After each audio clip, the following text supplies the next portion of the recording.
Assalamualaikum warahmatullahi wabarakatuh. Perkenalkan, nama saya Fendi Perdana Putra dari lokal PGMI 2C. Saya akan menjelaskan tentang pembagian jenis hadis mutawatir dan hadis ahad.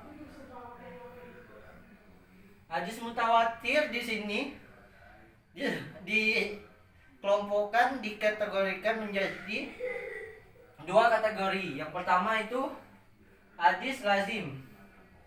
Jumlahnya sangat sedikit sehingga banyak perdebatan di antara para ulama. Dan yang kedua itu ada hadis mutawatir maknawi. Jumlahnya relatif banyak sehingga tidak terjadi perdebatan di antaranya. Sedangkan menurut M.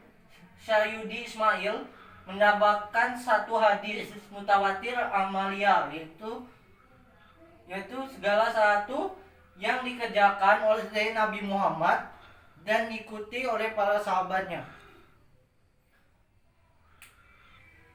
Yang kedua itu ada hadis ahad. Hadis ahad dibagi menjadi 3 golongan.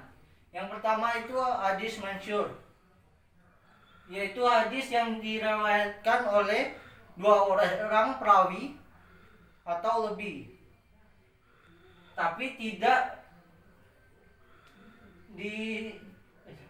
derajatnya tidak sama dengan hadis mutawatir.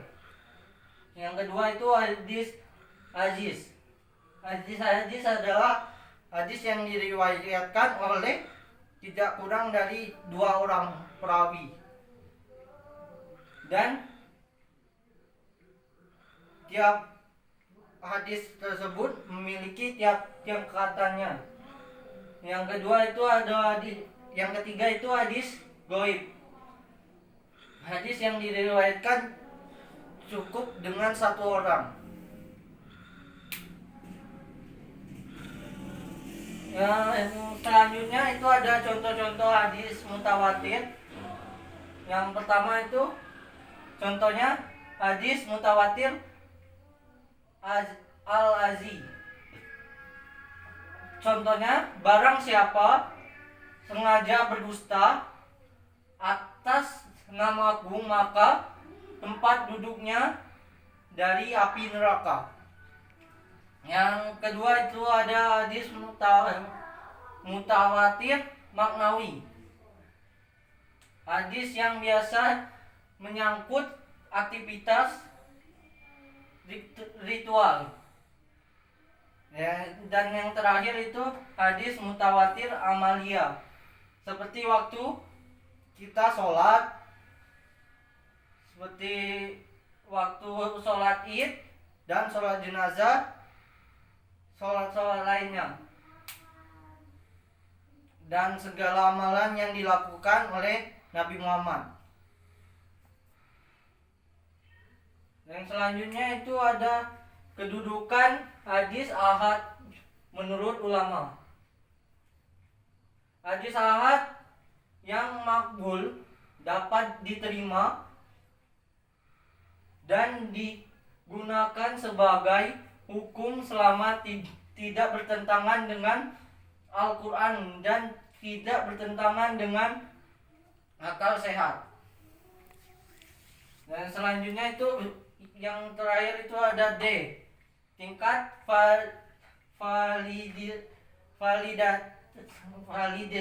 validatris hadis mutawatir dan hadis ahad serta statusnya sebagai hujah. Yang pertama itu berdasarkan validitas hadis dibagi 2. Yang pertama itu hadis sahih, yaitu hadis yang diterima. Hadis mutawatir dan hadis ahad yang sahih adalah hadis yang dapat diterima atau tergolong hadis yang termasuk hadis hasan. Yang kedua itu ada hadis mardud atau hadis yang ditolak. Contohnya seperti hadis dhaif, mardud dan lain-lain. Selanjutnya ada hadis mutawatir, biasanya memberikan ilmu bersifat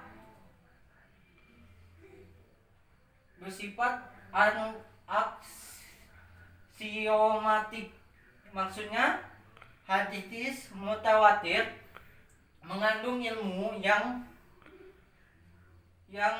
diyakini atau dipercayai sehingga tidak perlu diteliti atau diyakini lagi, dikaji lagi. Selanjutnya itu hadis ahad yang sahih dan dhaif. Hadis ahad yang sahih adalah hadis ahad yang diterima, sedangkan yang dhaif yang ditolak. Hadis ahad yang dhaif memberikan ilmu yang hadis ahad yang sahih memberikan ilmu yang bersifat nadhariyat. Maksudnya hadis ahad memberikan ilmu setelah dilakukan pengkajian atau penelitian dengan seksama dan diriwayatkan oleh perawi terpercaya dan selamat dari ilap atau cacatnya tersembunyi. Cacat yang tersembunyi menyebabkan kelemahan dari hadis tersebut. Dan terakhir itu ada hadis penjelasan tentang hadis mansyur. Hadis mansyur adalah hadis yang memiliki banyak jalur sanad yang berbeda-beda dan di dalamnya tidak ada perawi yang lemah dan berbeda dari ilat atau cacatnya tersembunyi menyebabkan lemahnya hadis. Selanjutnya hadis yang diriwayatkan berkelanjutan atau musaisal oleh para perawi hadis yang terpercaya dan teliti sehingga hadis itu tidak asing lagi. Dan itulah yang dapat saya sampaikan. Lebih dan kurang saya mohon maaf. Pada Allah saya mohon ampun. Kalau ada kata-kata salah saya mohon maaf. Karena saya ini adalah manusia biasa yang tidak luput dari dosa dan khilaf. Kalau ada kata-kata yang salah seperti pantun yang akan saya sampaikan ini, kalau ada jarum yang patah jangan disimpan dalam peti. Kalau ada kata-kata yang salah jangan disimpan dalam hati. Wassalamualaikum warahmatullahi wabarakatuh.